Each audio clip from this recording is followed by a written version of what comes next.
ಪಾದ ಜಗನ್ಮಾತ ಬ್ರಹ್ಮಜ್ಞಾನ ವರಪರಿಪೂರ್ಣೆ ನಮಃ.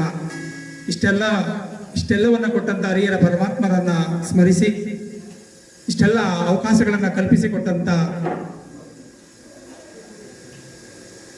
ಸನಾತನ ಧರ್ಮರತ್ನಕರ ಸದ್ಗುರು ಮಾದೇಶ್ ಗುರುಜಿಯವರನ್ನ ಅವರ ಪಾದಾರವಿಂದಗಳಿಗೆ ಶಿರಸಾಷ್ಟಾಂಗ ನಮನಗಳನ್ನು ಅರ್ಪಿಸಿ ಈ ಕ್ಷೇತ್ರದ ಅಧಿದೇವತೆಗಳನ್ನು ಸ್ಮರಿಸಿ ಹಾಗೂ ಈ ಶಿಬಿರಕ್ಕೆ ಎಲ್ಲ ರೀತಿಯಲ್ಲೂ ಸಹಕಾರ ಕೊಟ್ಟಂತ ಎಲ್ಲರನ್ನ ಗೌರವಿಸಿ ಈ ವೇದಿಕೆಯಲ್ಲಿ ಬಂದಿರತಕ್ಕಂಥ ಎಲ್ಲರನ್ನ ಗಣ್ಯರನ್ನ ಈ ವೇದಿಕೆಗೆ ಬಂದಂತರ ಎಲ್ಲರನ್ನ ಅಭಿನಂದಿಸಿ ಈ ಕ್ಷೇತ್ರದ ಜನಪ್ರಿಯ ಶಾಸಕರು ಹಾಗೂ ಈ ಮಠದ ಬಗ್ಗೆ ವಿಶೇಷ ಕಾಳಜಿಯನ್ನು ಹೊಂದಿರತಕ್ಕಂಥ ಜನಪ್ರಿಯ ಶಾಸಕ ಮಂಜಣ್ಣವರನ್ನ ಅಭಿನಂದಿಸಿ ಹಾಗೂ ಈ ಏನು 3 ವರ್ಷಗಳಿಂದ ಈ ಒಂದು ಸಂಸ್ಕಾರ ಜ್ಞಾನ ಶಿಬಿರವನ್ನ ಸುತ್ತಮುತ್ತಲ ಗ್ರಾಮಗಳಲ್ಲಿ ನಮ್ಮ ತಾಲೂಕಿನ ಎಲ್ಲ ಮಕ್ಕಳಿಗೂ ಸಿಗಬೇಕು ಅನ್ನೋ ಸದುದ್ದೇಶದಿಂದ ಕೊಡುಗೈ ದಾನಿಗಳ ಮುಖಾಂತರ ಈ ಒಂದು ಕಾರ್ಯಕ್ರಮವನ್ನು ಮಾಡ್ಕೊಂಡು ಬರ್ತಾ ಇದ್ದೀವಿ. ಯಾಕಂದ್ರೆ ಕಷ್ಟ ಇದ್ರೂ ಪರವಾಗಿಲ್ಲ, ಒಳ್ಳೆ ಕೆಲಸ ಮಾತ್ರ ನಿಲ್ಲಿಸಬಾರ್ದು ಅನ್ನೋ ಒಂದು ಸದುದ್ದೇಶದಿಂದ ನಮ್ಮ ಟ್ರಸ್ಟ್ನಲ್ಲಿ ಇರ್ತಕ್ಕಂಥ ಎಲ್ಲ ಪದಾಧಿಕಾರಿಗಳ ಸಹಕಾರ ಹಾಗೂ ನಮ್ಮ KS ಚಂದ್ರು ಅವರ ಸಹಕಾರ ಹಾಗೂ ನಮ್ಮ ಕೊರಟಗೆರೆ ಚನ್ನಕೇಶವ ಪ್ರೌಢಶಾಲೆಯ ಎಲ್ಲ ಸಹ ಶಿಕ್ಷಕರು, ಮುಖ್ಯ ಶಿಕ್ಷಕರು ಅವರೆಲ್ಲ ಸಹಕಾರ ಮನೋಭಾವದಿಂದ ಹಾಗೂ ಜ್ಞಾನದೇಗುಲ ಪ್ರೌಢಶಾಲೆ, ಹರಿಯಲ್ಲಮ್ಮ ದೇವಸ್ಥಾನ ಹಾಗೂ ಬೆಡದಳ್ಳಿಯ ಶಾಲೆಯ ಎಲ್ಲ ಶಿಕ್ಷಕರ ಸಹಕಾರದಿಂದ ಈ ಒಂದು ಸಂಸ್ಕಾರ ಜ್ಞಾನ ಶಿಬಿರ ನಡ್ಕೊಂಡು ಬರ್ತಾ ಇದೆ.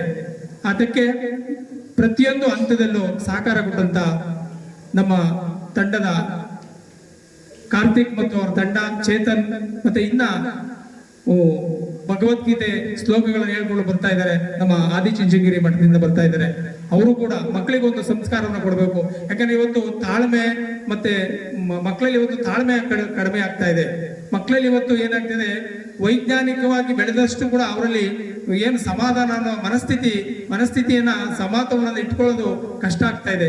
ಅದನ್ನ ಕಲಿಸ್ಬೇಕು ಅನ್ನೋ ಸದುದ್ದೇಶದಿಂದ ಇಲ್ಲಿ ಭಜನೆ, ವಚನ ಮತ್ತೆ ಸಂಗೀತ ಮತ್ತೆ ಭಗವದ್ಗೀತೆಯ ಶ್ಲೋಕಗಳು ಉಚ್ಚಾರಣೆಗೆ ಮಕ್ಕಳಿಗೆ ಬರಲಿ ಅಂತೇಳಿ ಅವರ ಜ್ಞಾಪಕ ಶಕ್ತಿಯನ್ನು ಹೆಚ್ಚಿಸಬೇಕು ಅನ್ನೋ ಸದುದ್ದೇಶದಿಂದ ಒಂದು ಸಣ್ಣ ಪ್ರಯತ್ನ ಸಮಾಜದ ಮುಖಿ ಕೆಲಸಕ್ಕೆ ಮತ್ತೆ ಸಮಾಜವನ್ನು ತಿದ್ದಕ್ಕೆ ಬಂದಂತ ಭವಿಷ್ಯದ ಈ ಮಕ್ಕಳಿಗೆ ಒಂದು ಜ್ಞಾನವನ್ನು ಕೊಡಬೇಕು ಅನ್ನೋ ಒಂದು ಸದುದ್ದೇಶದಿಂದ ಎಲ್ಲರ ಸಹಕಾರದಿಂದ ಈ ಒಂದು ಸಂಸ್ಕಾರ ಜ್ಞಾನ ಶಿಬಿರವನ್ನು ಹಮ್ಮಿಕೊಂಡು ಬರ್ತಾ ಇದ್ದೇವೆ. ಇದಕ್ಕೆ ಎಲ್ಲ ಸಹಕಾರ ಕೊಟ್ಟಂತ ಎಲ್ಲರನ್ನ ಗೌರವಿಸಿ ಮತ್ತೆ 10 ದಿನಕ್ಕೆ ಈ ಒಂದು ಕಾರ್ಯಕ್ರಮಕ್ಕೆ ಪ್ರತಿದಿನ ಒಬ್ಬೊಬ್ರು ತರಬೇತಿ ನೀಡಲಿಕ್ಕೆ, ಉಪನ್ಯಾಸ ಕೊಡ್ಲಿಕ್ಕೆ ಒಂದು ಸಂಪನ್ಮೂಲ ವ್ಯಕ್ತಿಗಳು ಬಂದು ಎಲ್ಲವನ್ನ ಮಕ್ಕಳಿಗೆ ತಿಳಿಸಿ ಅವರ ಮಾರ್ಗದರ್ಶನ ಮತ್ತೆ ಮಕ್ಕಳ ಭವಿಷ್ಯ ಹೇಗಿರ್ಬೇಕು, ಅವರ ಜೀವನದ ಶೈಲಿ ಹೇಗಿರ್ಬೇಕು, ಅವರಲ್ಲಿ ಏನು ಕಾರ್ಯಕ್ರಮದಲ್ಲಿ ಯಾವ ರೀತಿ ಮಾತಾಡಬೇಕು, ಮತ್ತೆ ಹಿರಿಯರನ್ನ ಯಾವ ರೀತಿ ಗೌರವಿಸಬೇಕು, ಯಾವ ರೀತಿ ಸಾಮರಸ್ಯ ಜೀವನ ನಡೆಸಬೇಕು ಅನ್ನೋ ಉದ್ದೇಶವನ್ನ ಎಲ್ಲವನ್ನ 10 ದಿನದಲ್ಲಿ